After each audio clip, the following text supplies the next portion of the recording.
Hey, it's Emily with The Ultimate Creative. Today I'm going to give you my top 5 essential things you need to do when you're marketing your podcast episodes every single time. And if you want more content like this, make sure you hit the subscribe button below and ring the bell, of course, so that you get the notifications when new videos come out every Thursday. The first one is to create an audiogram for Instagram. Now, you've definitely seen these on my Instagram feed, and what I love to do with these as well is do a karaoke style caption underneath. I use an app called Headliner, and I've got another video as well that shows you exactly how to create this type of audiogram.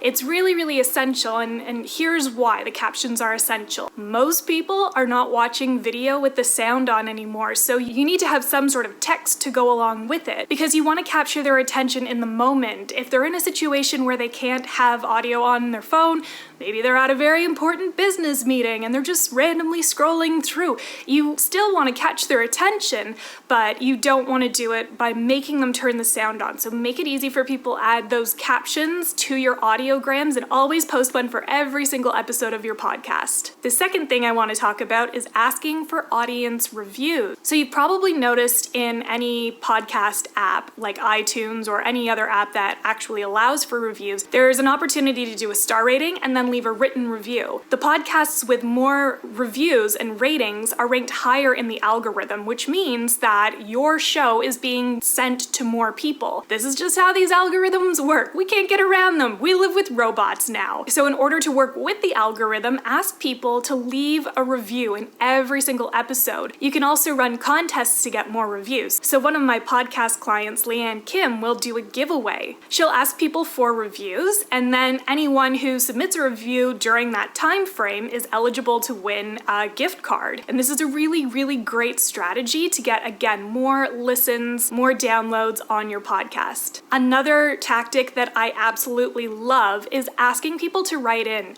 and to respond to these letters. This is a really, really popular method with comedy podcasts that I find, is having people write in specific questions that you can answer, and you can do it in a fun and engaging way, or maybe you do it like an advice column. So for my podcast with Alicia Carrick, You Gotta Laugh, we have people write in questions that they need advice on. So for example, how to disassemble and reassemble a motorcycle engine. We had to answer that, and obviously we have no idea how to do that, so we made it up. But it's an improv podcast, so it made sense for us to do it like that.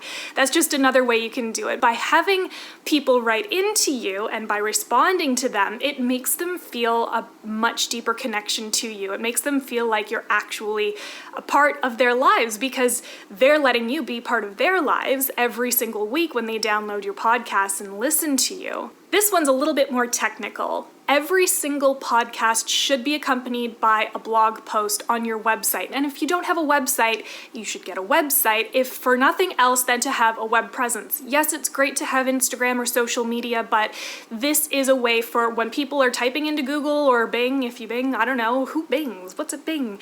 Anyway, when people are typing your podcast name into a search engine, you need to make sure that you're going to show up first. So you should have a website for your podcast, and you should also make sure that every single podcast episode has a blog attached to it. Within that, you are going to put an embed code from your podcast host. So it's going to automatically play. It's an embeddable player that you put into every single post, and that keeps people on your website longer, which tells Google, yeah, this is a great website. I love it. That's what Google sounds like, actually. I don't know if you knew that.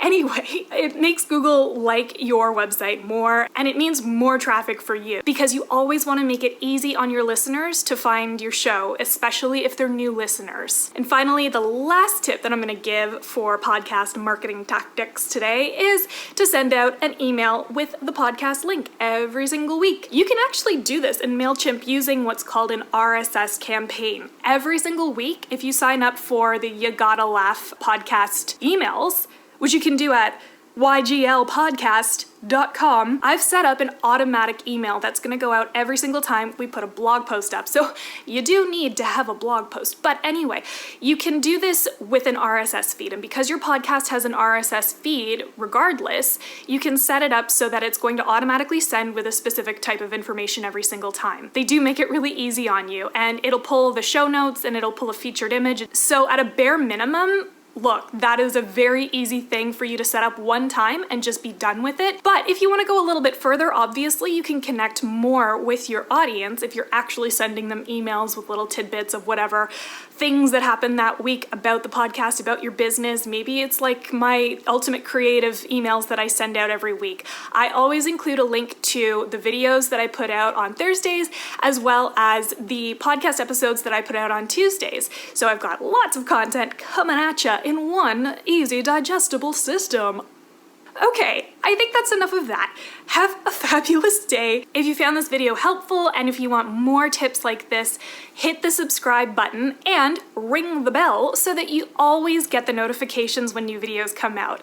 I'm going to be putting out videos just like this every single Thursday, so you can come back and see those. And every Tuesday, like I mentioned, I've got my new podcast episodes that come out. All of the things. Okay, bye!